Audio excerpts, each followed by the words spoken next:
Greetings, Northern Zone couples. It's really great to be with you once again.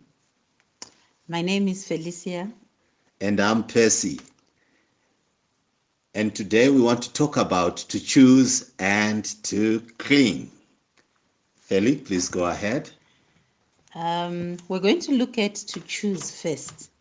So when you choose, you're deciding to build a life together. The issue of building a life together is very important. And the key word here is to decide to build a life together. This life must be built together no matter the push factor that led to the marriage or the life you have together now.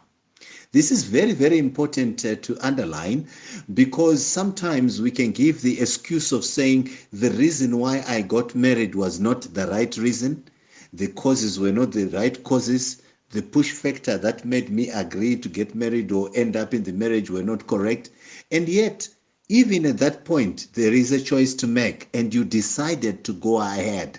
The key point is, at the point you said, yes, let's get married, or yes, let's go ahead, no matter the push factor, a decision was made. Therefore, every couple that has started on the journey of living together made a choice to do so.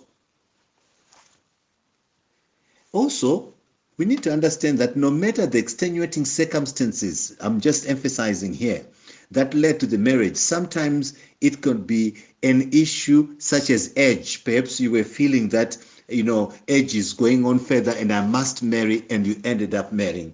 For others, maybe you say, I got married when I didn't have exposure. When I saw this person, I thought they were the best person in the world. When I knew more about what is out there, I thought maybe I shortchanged myself. Sometimes you can get married, maybe you got married for economic reasons. Perhaps the background you were coming from, you needed to get married in order to go to school, or trying to think it to improve your life. Our point here is, no matter the extenuating circumstances which led to your marriage, a choice was still made. And when a choice is made, a decision has been made to build a life together. So the reasons, extenuating factors, push factors, are not a determinant of how your life together should be today.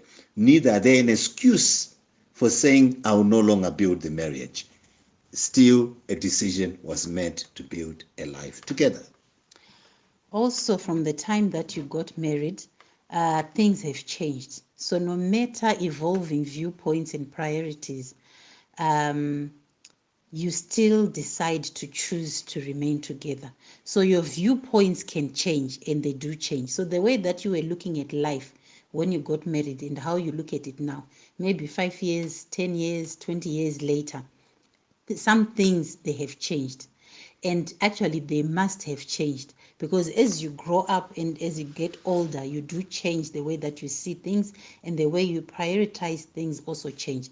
So your priorities as an individual, they can and they do change. But what we know is that change is constant. So one thing that is constant is the change. But before God, the choice to come together is not governed by change, but rather by God's regard of the covenant.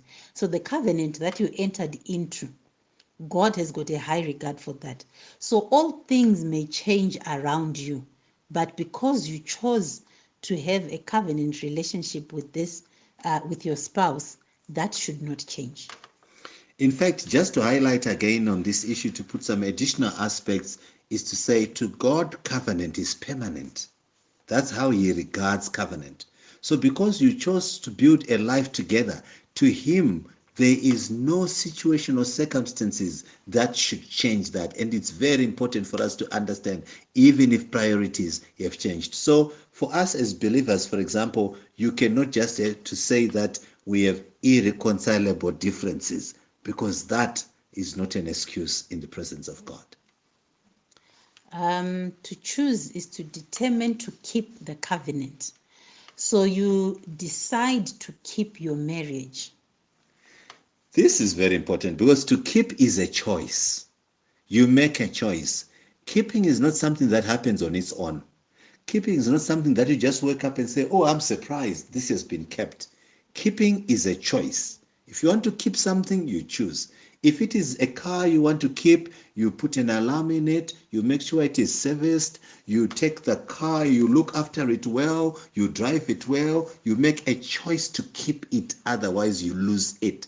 So we must understand that we must determine to keep the marriage covenant. It has to be a determination that we make, and that is part of choice. What is kept is preserved. What is kept is preserved. So if we decide to choose to keep our marriage, we must decide to preserve our marriage. So when we preserve our marriage, it means that we are keeping our marriage to preserve it from elements such as that which corrodes our marriage, things that can rot our marriage, and things that can corrupt our marriage. These are the things that are coming to destroy our marriage. So if we decide to choose, we must decide that we must preserve our marriage from things that can corrode, rot, or corrupt our marriage. And it is so important because things that corrode, they eat away at our marriage. So you want to be careful of things that eat away at your marriage, slowly but surely. And things that rot, you can actually sense that, in your, or know that in your marriage there's a smell somewhere that's not doing well. And we need to make sure that we preserve our marriage so that there are no parts of our marriage which are rotting, which can produce pus, and at the end of the day, they cause a wound that is difficult to heal. And things which corrupt, the things that come in, and where our marriage is based on the principles of God, they come in, these things, and they cause our marriage to be something else other than what God intended. So it's important that we are able to preserve our marriages from things that can harm our marriages. It can be things that we expose ourselves to, or things that we allow to come into our marriages which are not good for our marriages. So it's important that we preserve our marriages. What is kept is repaired. This is another critical aspect. When cracks appear, we don't throw away that which you intend to keep. Even if there is a crack, even if the crack is actually a foundational crack, you redig and underpin. Let's say it's a house. You don't just say to a person next door, you can have this house because I've seen a crack that's going into the foundation. You redig the foundation.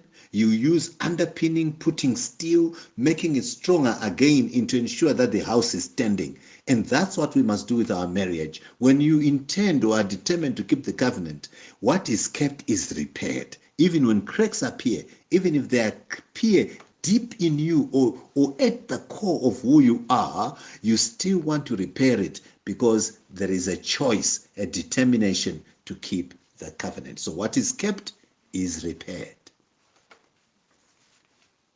Then also what is kept is nurtured. So if you want to keep something, you must nurture your marriage. So when you nurture your marriage, it means you're nurturing it for growth. You want to make sure that you build your relationship. So you make sure that you look for activities that build up your relationship. You nurture to revive or to restore. So you must make sure that you restore and revive your marriage. You nurture to draw out the best and most constructive elements in each other. So in your marriage, when you look at your partner, you're supposed to draw out the best in your spouse, so that you nurture them to be the best of whom they are, who they can be. You also nurture to strengthen. So you want to make sure that you deepen the roots of your marriage and you buttress your marriage as well by transplanting into fertile soil. So you want your marriage to thrive in the right environment. As a couple, especially as you've decided that your marriage is based on Christian principles, make sure that you are in the right environment where you can nurture your relationship so that your marriage can grow, can be revived, and that you can draw out the best in each other, as well as strengthen one another in your marriage, because you have decided to choose to keep your marriage. Even if one partner is not a believer, you who is the believer, the Bible says You are the one who sanctifies that marriage. And so, due to the principles you are living on and what you have decided, you want to hold on to those truths and make sure you are nurturing your marriage to growth. You are seeking the best to come out, and you are seeking that the environment in which the marriage is conducive to seeing growth in the things that enhance your marriage. Now we want to look at to cling. So our topic says to choose and to cling. To cling is to remain persistently or stubbornly faithful to. So when I decide that I have chosen my spouse, I then cling to him.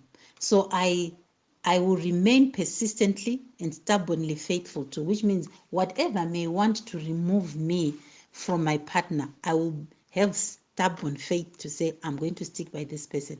It is synonymous with the word to cherish, to stick with, and stand by. And usually when you talk about sticking with and standing by, it's saying even in times of rough waters, of winds, of things that come in, to rock our marriage, I'm going to cling, I'm going to stick and stand by there until, things are well, also until, of course, the time that the Lord has set for us always to be together. Let us learn also from the Word of God and apply to our marriages on these issues of clinging. And we want to start here by something very, very, very interesting from Deuteronomy 30, verse 20. We're just taking a portion of that verse. It says, "And that you may cling to him, for he is your life and the length of your days." It's talking about God. And it's saying, "And that you may cling to him, for he is your life and the length of your days." So our first point there on to cling is to say we cling by deciding that this union is permanent. In the same way, we are encouraged to cling to God because he is our life and the length of our days. The moment we get married, God also intends that that marriage is for the length of our days. So in the same manner that we cling to God, we are encouraging you that look at your marriage covenant as permanent. There's quite what I call an insidious understanding and viewpoint of marriage that has come even into believers now. It seems to always give a way out of marriage. But friends, I want to tell you today that when you are clinging, there is no room for a way out. When you are clinging, you are saying, I will be stubbornly faithful. I will be persistent in this marriage by deciding that this union is permanent. So a critical thing of clinging is to decide that the union is permanent. So our approach to the union, the things we do in the union, our focus, everything that works in our marriage, I have this thing that says this is permanent. I'm in it till the Lord separates us. Therefore, I have to make it work. The second thing under to cling is by deciding that this union holds us together. So remember, we said we choose to remain in this union. So when we choose, we also decide that this union holds us together. Jeremiah 13:11 says, a small portion again of it says, "For as the sash clings to the waist of a man," for as the sash clings to the waist of a man. It's in the olden days when they used to wear more of garments, they would use the sash to do what a belt does for us today. And when it says, "For as the sash clings to the waist of a man," it's saying that the sash actually holds the dignity of that man together, because it's what holds the garment of the man together. It holds the protection of the men together, because clothes are also meant to protect us. It also holds the person in place. When your sash is well placed and it's causing your garment to be well balanced, it looks good. For example, if your belt is tied at the proper place, you are looking well balanced. But if your belt is tied at the wrong place, either too low or too high, you don't look balanced. You are not in place. So what we are saying here is the sash clings to the waist of a man. So when we decide to cling, our union, we then look at it as that which holds us together. So to cling is to decide the union holds us together. It's like a sash. So it's the sash of my life. It is the union that gives me dignity. It's the union that gives me protection. It's the union that makes me be in place, as it were, just as the sash clings to the waist of a man. So we want to really encourage there very strongly that let's decide that this union holds us together. And so it is critical. If I'm going to remain who I should be, then I must hold on to the union. And then the third aspect on to cling is we cling by accepting that marriage is good by God's intention. I think you hear me very clearly there. By accepting that marriage is good by God's intention. It may not be looking good at that time. It may not be good at that time, but God has intended it to be good. And Romans 12:9 gives us a very big encouragement there, a portion of that. It says, cling to what is good. So because God's intention for marriage is that it be good, cling to what is good. Then God will help you when you make that decision. The Lord will help you to draw out the good that He has always intended in marriage. And you will find that marriage will be, healed. Marriage will be good because you have made a decision. I want to cling and I want to draw out that which is good. We can also cling by being passionate.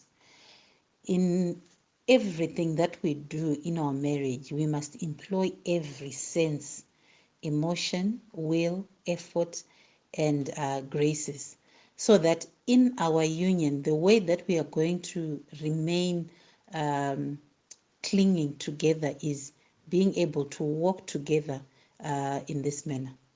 And when we talk about the graces, that, when we say being passionate about the graces, we are really looking here at issues that we know: fruit of the Spirit, patience, self-control, kindness, gentleness, love, joy, peace, goodness, faithfulness. We are also looking at other aspects like long-suffering, ministering to one another, issues of hospitality to one another in the marriage, and having a high regard for the other.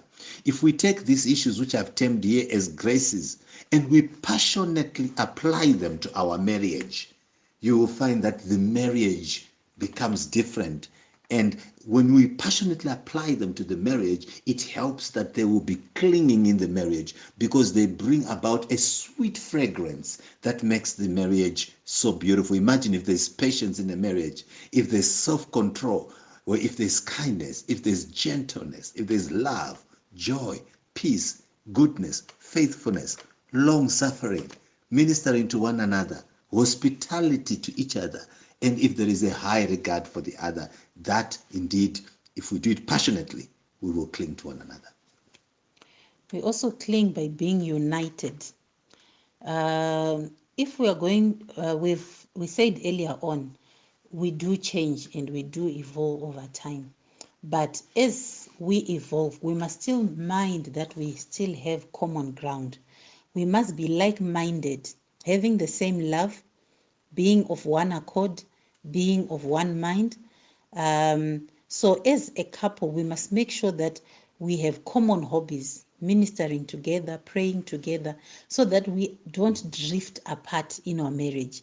We must mind that we must continue to hold on to one another, sticking by each other, and also not letting go of one another. So yes, we can have different views, different things that we enjoy doing, but we must mind that there is common ground between us so that we remain united. And finally, in order for us to cling, we cling together by being one flesh. We cling together by being one flesh. And here, just to underline, we are not going to say much, but just to read 2 verses to you from Song of Solomon. And I will be first, and I'm reading to Feli here, and I'm saying Song of Solomon 4 verse 11. Your lips, O my spouse, drip as the honeycomb. Honey and milk are under your tongue, and the fragrance of your garments is like the fragrance of Lebanon. Songs of Solomon 4 verse 16. Awake, O north wind, and come, O south. Blow upon my garden, that its spices may flow out. Let my beloved come to his garden and eat its pleasant fruit. Thank you very much. That's what we had to share. So May the Lord bless you, and trust that this is going to help you to choose and to cling. May the Lord bless you.